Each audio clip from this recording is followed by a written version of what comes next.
ಇಳಕಲ್ ನಗರದ ಇಲ್ಲಿನ ಕರ್ಜಗಿ ಕಾಂಪ್ಲೆಕ್ಸ್ ಮುಂದುಗಡೆ ಯೋಧರ ಹುತಾತ್ಮ ದಿನ ಆಚರಣೆ ಮಾಡಲಾಗಿದೆ.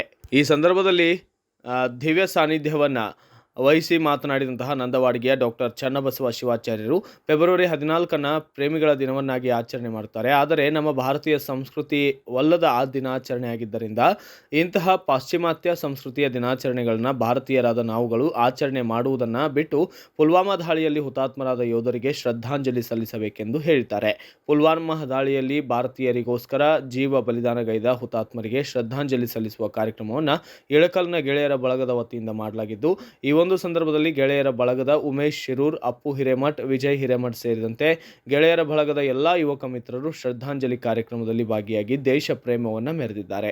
ಶ್ರದ್ಧಾಂಜಲಿ ಕಾರ್ಯಕ್ರಮಕ್ಕೆ ದಾರಿಯಲ್ಲಿ ಹೋಗುತ್ತಿರುವ ಸಾರ್ವಜನಿಕರಿಗೆ ತಾವೇ ಸ್ವತಃ ಬಂದು ಗೌರವ ನಮನ ಸಲ್ಲಿಸಿದ್ದು ವಿಶೇಷವಾಗಿದ್ದು, ಪೊಲೀಸರು ಸಹ ಬಂದು ಗೌರವ ನಮನವನ್ನು ಸಲ್ಲಿಸಿದ್ದಾರೆ.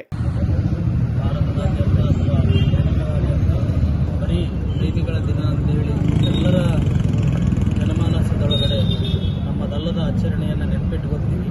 ಆದರೆ ಇವತ್ತು ನಾವು ನಮ್ಮ ಊರುಗಳಲ್ಲಿ ಪ್ರತಿ ಹೆಜ್ಜೆಯೂ ನಾವು ಸ್ವತಂತ್ರವಾಗಿ ನಿರ್ಭಯವಾಗಿ ಓಡಾಡಲಿಕ್ಕೆ ಕಾರಣೀಭೂತರಾಗಿರುವಂಥ ವೀರ ಯೋಧರ ಪುಲ್ವಾಮಾ ದಾಳಿಯಲ್ಲಿ ಅವರು ಹುತಾತ್ಮರಾದ ದಿನ ಅನ್ನೋದು ಆ ಪ್ರೇಮಿಗಳ ದಿನವನ್ನು ಅಳಿಸಿ ನಮ್ಮ ಮನೆಗಳಲ್ಲಿ ಸೈನಿಕರನ್ನು ನೆನೆಯುವ ದಿನವನ್ನಾಗಿ ನಾವೆಲ್ಲ ಆಚರಣೆ ಮಾಡುವಂಥ ಸತ್ಸಂಪ್ರದಾಯ ಇವತ್ತು ನಮ್ಮ ಎಲ್ಲ ಭಾರತೀಯರಲ್ಲಿ ಒಡಮೂಡಬೇಕು.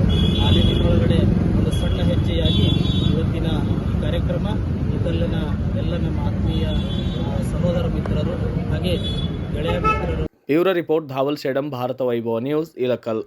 Thanks for watching. Read, discuss and debate with editor Dr. Yan Prashant Rao. Wanted reporters in print, digital and visual media for Bharat Vaibhav Daily Newspaper, BV News Channel and BV Fast Web News from all the talukas of Karnataka. If interested, send your